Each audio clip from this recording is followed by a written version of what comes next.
எங்கள்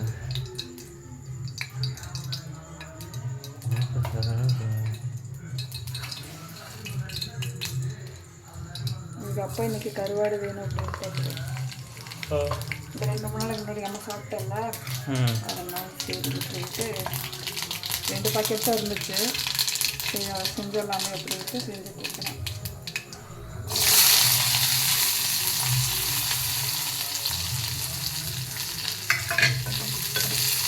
நல்லா குளிருக்கு, நல்லா இருக்குல்ல. ஆனால் 2 பாக்கெட் தான் இருக்குது. இது அப்போலேயே ஊற வச்சாச்சு. இதைய சரியா, அப்போலே ஊற வச்சாச்சு. கொஞ்சம் பெருசாக இருந்துச்சா, அதெல்லாம் அரிஞ்சு வச்சுருக்கேன். குட்டி குட்டியாக ஓரளவுக்கு சைஸு சின்னதாக அரிஞ்சு வச்சுருக்கேன். ஓகேவா?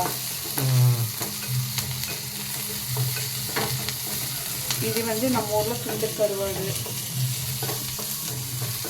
ஒருத்தர் உப்பு கருவாடுன்னு சொல்லுவாங்க. அது இதுன்னு தெரியாது எனக்கு. ஆனால் இதுக்கு உப்பு போடக்கூடாது. உப்பு போட்டோன்னா வாங்கி வைக்க முடியாது. ஆல்ரெடி ஒரு உப்பு இருக்குது. ஆனால் நம்ம ஊரில் துண்டு கருவாடுன்னு தான் சொல்லுவோம். 2 3 டைம் நாளைக்கு கழுவி வச்சாச்சு.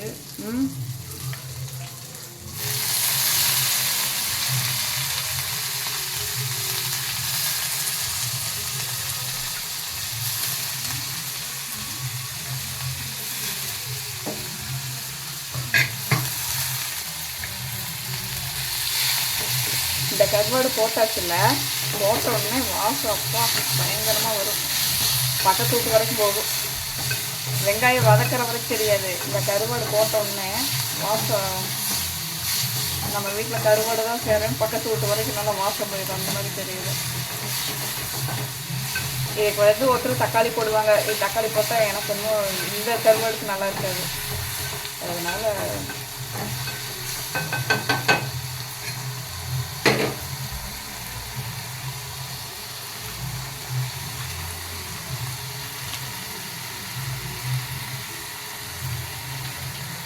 அவ்வளோதான். லைட்டாக வரமிளகாய் தூள், காரத்தூள் அந்த மாதிரி போட்டுக்கலாம்.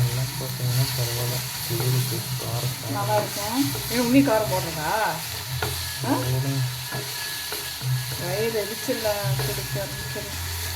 ரொம்ப எரிச்சல் ஆயிடும் வயிறு. போகுது பாரு, இதே பாரு கலராக தான் இருக்குது.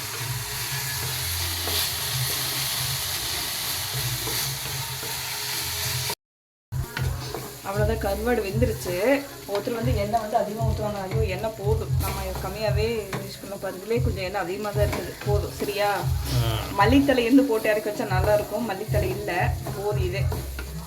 இது குழம்பு எதுவுமே இல்லைன்னா ஒரு ரசம் இருந்தால் கூட போதும். இந்த கருவாடை வறுத்து தொட்டுக்கிட்டால் அவ்வளோ சூப்பராக இருக்கும். எப்படி வாசம், பூரா வாசமாக இருக்குது. கருவாடு வாசமாக தான் இருக்கும். ஓகே, சாப்பிட்லாமா? சாப்பிடலாம். ரெடி.